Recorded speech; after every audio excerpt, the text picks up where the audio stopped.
देश को आज अपना 15वां राष्ट्रपति मिल गया है, क्योंकि द्रौपदी मुर्मू देश की पहली महिला आदिवासी और दूसरी महिला राष्ट्रपति बन चुकी हैं। वहीं मुर्मू के गांव में जश्न का माहौल है। हर कोई उनकी जीत का जश्न मना रहा है। रायरंगपुर गांव में 20,000 लड्डू बनाकर पहले ही तैयार कर लिए गए थे, जिन्हें बांटकर अब खुशियां मनाई जा रही हैं। तो आज के अपने वीडियो में हम आपको द्रौपदी मुर्मू की जिंदगी के कुछ जाने अनजाने पहलुओं से रूबरू कराएंगे। बताएंगे कि कितने संघर्षों से भरी रही है द्रौपदी मुर्मू की जिंदगी। साथ ही बताएंगे कि परिवार में एक के बाद एक हुई मौतें भी नहीं तोड़ पाई मुर्मू का हौसला। बस आप वीडियो के आखिर तक बने रहिए हमारे साथ। द्रौपदी मुर्मू का जन्म आजाद भारत में 20 जून 1958 को ओडिशा के मयूरभंज जिले में हुआ था। बस एक कॉल कर सकती है आपको कंगाल। खाली हो सकता है बैंक खाता। कैसे? देखिए मेरे साथ, जागते रहो सिर्फ मनी 9 पर। अभी डाउनलोड करें। आदिवासी समूह संथाल से ताल्लुक रखने वाली द्रौपदी मुर्मू ने शिक्षक के रूप में अपने करियर की शुरुआत की और फिर ओडिशा की राजनीति में प्रवेश किया। द्रौपदी मुर्मू का राजनीतिक जीवन 1997 में शुरू हुआ, जब उन्होंने पार्षद का चुनाव जीता। इसी साल उन्हें बीजेपी एसटी मोर्चा का राज्य उपाध्यक्ष भी चुना गया। इसके बाद उनका राजनीतिक जीवन बुलंदियों की ओर बढ़ता गया। साल 2000 और 2009 में 2 बार ओडिशा की मयूरभंज विधानसभा सीट से बीजेपी के टिकट पर उन्होंने चुनाव लड़ा और जीत हासिल की।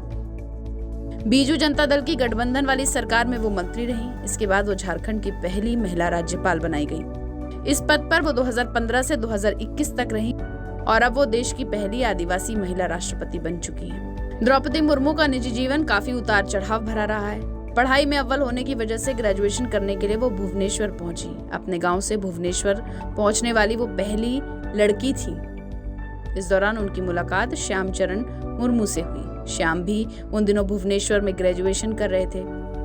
दोनों के बीच प्रेम हुआ और श्याम विवाह का प्रस्ताव लेकर द्रौपदी के घर पहुंच गए। ये वाकया 1980 का है।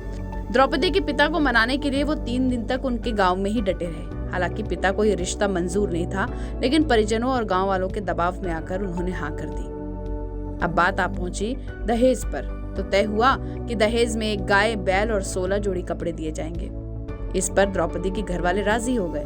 1980 में शादी के बाद द्रौपदी मुर्मू अपने ससुराल पहाड़पुर आ गई। लेकिन विवाह के बाद उनके जीवन में एक के बाद एक दुख और कष्ट आते रहे। 2009 में उनके पहले बेटे की मौत हो गई।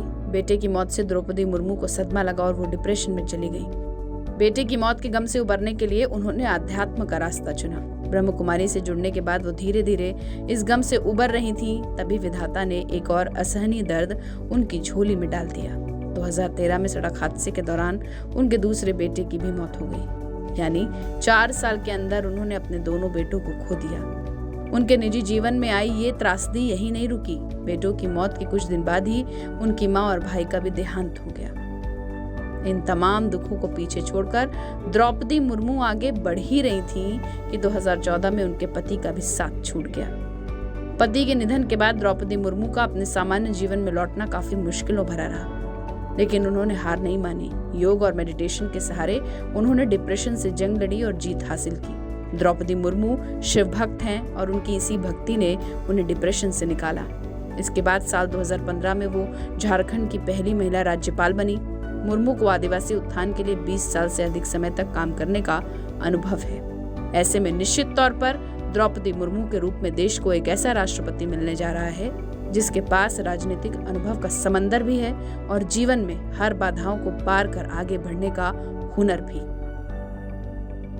हमारी इस रिपोर्ट पर आपकी क्या राय कमेंट के जरिए हमें जरूर बताएं। बाकी देश और दुनिया की तमाम मुश्किल खबरों को आसान भाषा में समझने के लिए सब्सक्राइब करें हमारा डिजिटल चैनल TV9 भारतवर्ष।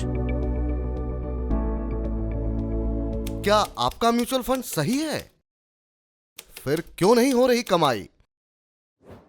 जानिए मेरे साथ म्यूचुअल फंड सेंट्रल में सिर्फ मनी 9 पर। अभी डाउनलोड करें।